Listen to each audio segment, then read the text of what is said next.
네, 안녕하세요. 저는 데이터 드리븐에서 사업 기획하고 이제 기술 총괄을 맡고 있는 김기범 부사장입니다. 그 회사의 주요 업무 소개는 이제 제 업무보다는 회사에 어떤 업무가 있는지는 이제 아마 보셨을 테지만 저희는 이제 인공지능으로 이제 교육 쪽에 대한 이제 혁신을 좀 하는 그런 기술 개발을 하고 있습니다. 학교 현장에서 선생님들 어려워하는 부분들, 그런 것들을 인공지능 개발을 통해서 풀고 있는 회사라고 보시면 될 것 같습니다.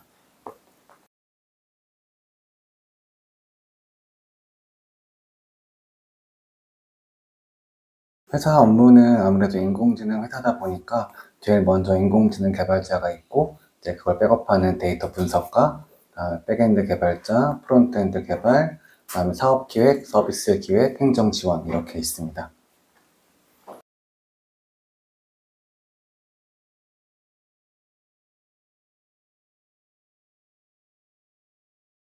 저희는 일단은 이제 다른 채용 사이트에 올려서 이제 사람들을 모아요. 그다음에 면접하는 결정을 먼저 하고 면접 본다라고 하면은 실무자들이 먼저 실무 역량을 체크하는 단계를 거칩니다.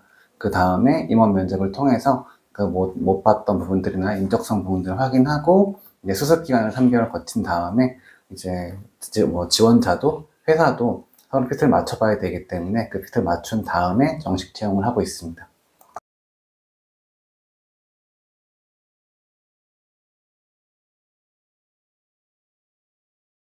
네네. 아까 말씀드렸던 뭐 인공지능 개발, 뭐 데이터 분석을 예로 좀 들자라고 한다면은 당연히 이제 다 코딩 베이스이기 때문에 컴퓨팅 학어 능력이 제일 중요하다고 생각하고요. 그다음에 굳이 이제 코딩을 막 자기가 실력이 없다 하더라도 논리적인 이제 어떤 전개, 자기의 생각을 논리적으로 전개하는 역량이 상당히 중요하다고 생각해요. 그리고 마지막으로 데이터에 대한 감이 좋아야 되는데 그 데이터에 대한 감이라는 거는 저희가 어떤 현상을 보고 이게 어떻게 흘러가는구나, 이게 어떤 원리가 어떻게 되는구나를 좀 직감적으로 아는 능력, 이런 것들이 되게 중요하다고 생각합니다. 저희가 이제 아무래도 교육 쪽을 하다 보니까 선생님들이 하는 그 어떤 교육 행위 자체가 어떤 식으로 흘러가는지 좀 파악을 많이 해야 되거든요. 그걸 보고 서비스를 만들어야 되기 때문에 그런 능력들이 중요하다고 할 수 있습니다.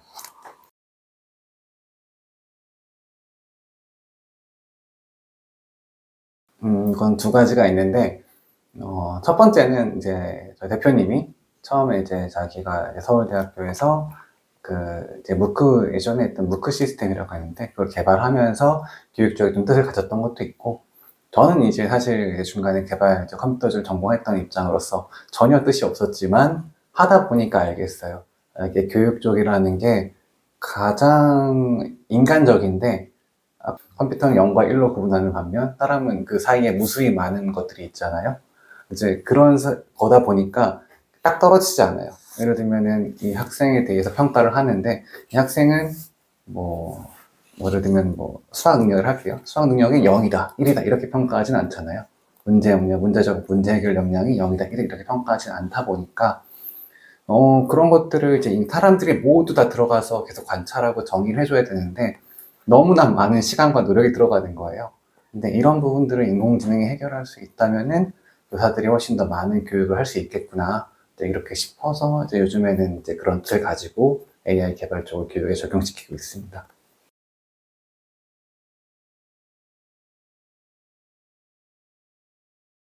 네, 저희는 일단 주요 고객은 당연히 공교육 쪽이라서 학교들이 많고요.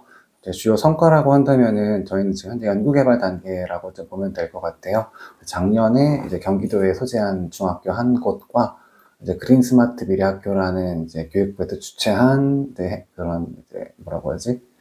그런 행사? 이제 뭐 거기서 이제 금상을 이제 좀 받았고, 이제 그런 것들이 저희 과정중심 평가라고 하는 이제 교육부에서 진행하는 어떤 난제 같은 게 있어요. 이제 관련해서 연구 개발을 진행하고 있고, 저희가 또 이번에 그 관련된 국가 과제를 맡아서 진행을 좀 하게 됐습니다.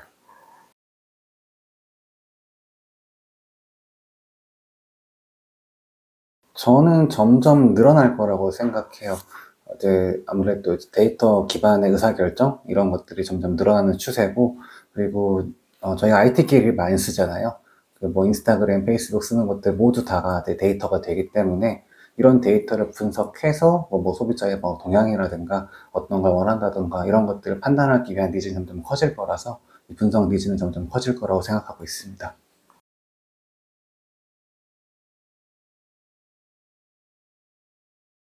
네, 데이터 파이프라인은 이제 데이터를 수집하는 일종의 뭐 시스템? 뭐 이렇게 보면 되는데, 사실 이거는 교육 분야 쪽을 말씀드리면은 정말 이거는 케이스 바이 케이스라고 보면 될 것 같아요. 그 데이터 파이프라인이 단순하게 시스템만 있는 게 아니라 그거를 운영하는 선생님들이 어떤 식으로 이거를 운영할지 이미 다 인터뷰를 하고 설득도 하고 이제 사람과 같이 좀 들어가는 게 있거든요. 이제 그래서 그런 부분들 같이 고려되기 때문에 양질의 데이터 수집하는 방법은 이거를 운용하는 사람들을 잘 설득하는 방법이 제일 좋다고 생각합니다.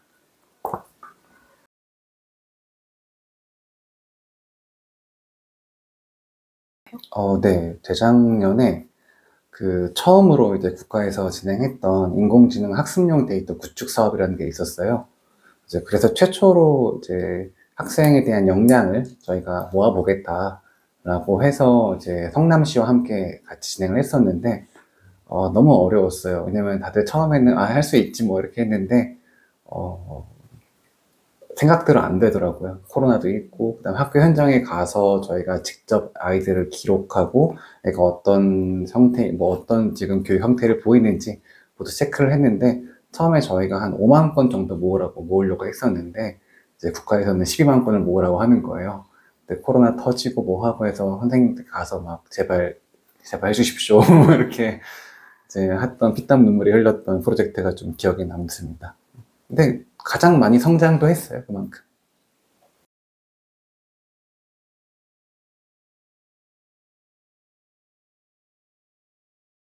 그래요? 그러고 말해도 되나요? 뭐지, 너진똑이라고, 너 진짜 똑똑하다? 그 채널이 있는데, 그 채널 같은 경우에는 책을 본인이 읽고 나서, 이거를 이제 자신이 좀 정리해서 알려주더라고요. 이제 그렇게 하니까 제가 뭐 시간도 좀 단축할 수 있고, 그런 것들은 좀 좋았던 것 같아요.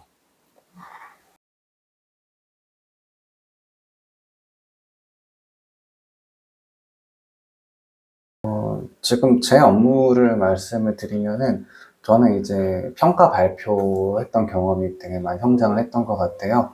재작년에 말씀드렸던 그 프로젝트 같은 경우에는 그냥 하는 게 아니라 이제 입찰을 해서 이제 경쟁을 한 다음에 하는 것들이었는데, 이제 발표장에 가면은 상당히 압박 면접을 하거든요. 이건 왜 했냐, 말이 안 되지 않냐, 했는데, 처음에는 막 화도 났어요. 화도 나고 막, 네가 뭔데 나를 평가해, 뭐 이런 생각도 많이 들고 했는데, 네, 나중에 이제, 어, 그런 것들을 한 두세 번 겪다 보니까 좀 알겠더라고요. 저 사람들의 공격은 어차피 우리 사업 계획에 부족한 부분들을 채워주는 거다. 이렇게 생각을 좀 바꾸게 됐고, 그렇게 하다 보니까 점점점 이제 이런 업무 자체 사업 기획할 때 도움이 크게 됐던 것 같습니다.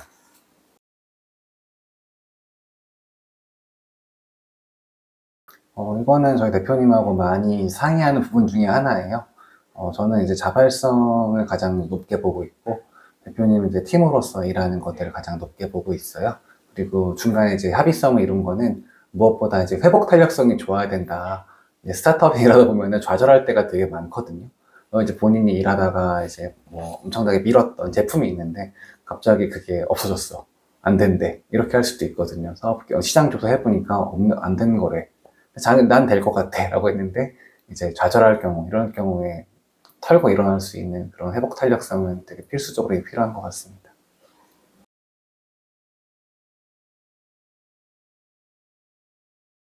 가치라고 해야 되면은 굳이 따지자면 그런 것 같아요. 직원의 어떤 개인의 어떤 발전, 행복하고 회사의 어떤 방향성을 좀 최대한 일치시켜 보자라는 가치는 좀 있어요.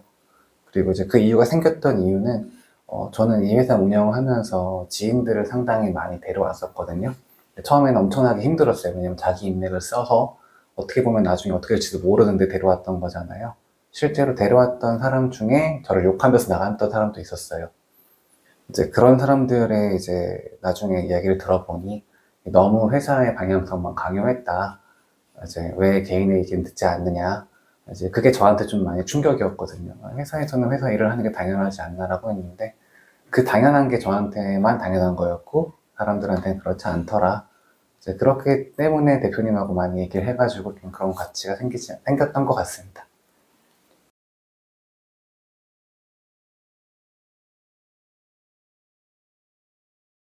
어, 취업 성공은 그렇게 어렵지는 않을 거예요. 근데 더 중요한 것은 이제 시장이 계속 변하거든요. 이제 챗GPT가 나온 다음에, 물론 개인적인 생각이에요. 챗GPT가 나온 다음에 가장 타격을 입었다라고 할 수 있는 직종이 오히려 인공지능 개발자거든요. 왜냐면은 챗GPT 하나로 이제 거의 모든 게 된다라는 사람들의 인식이 생겼잖아요. 그러면은 조그만 학습 모델을 만들었던 사람들은 이제는 모든 걸 챗GPT로 하면 되는데 네가 뭐 해야 되지? 약간 이런 이제 고민에 빠졌어요. 어떻게 보면 그 사람들도 엄청나게 공부를 많이 한 사람들에 불구하고 저는 그렇게 생각해요. 그래서 시장이 그렇게 변했을 때 좌절하지 않고 빠르게 대응할 수 있는 것도 이런 공부, 이제 취업 준비 말고도 그런 멘탈도 같이 준비를 하는 게 장기적으로 봤을 때 도움이 될 것 같다라고 말씀드리고 싶습니다.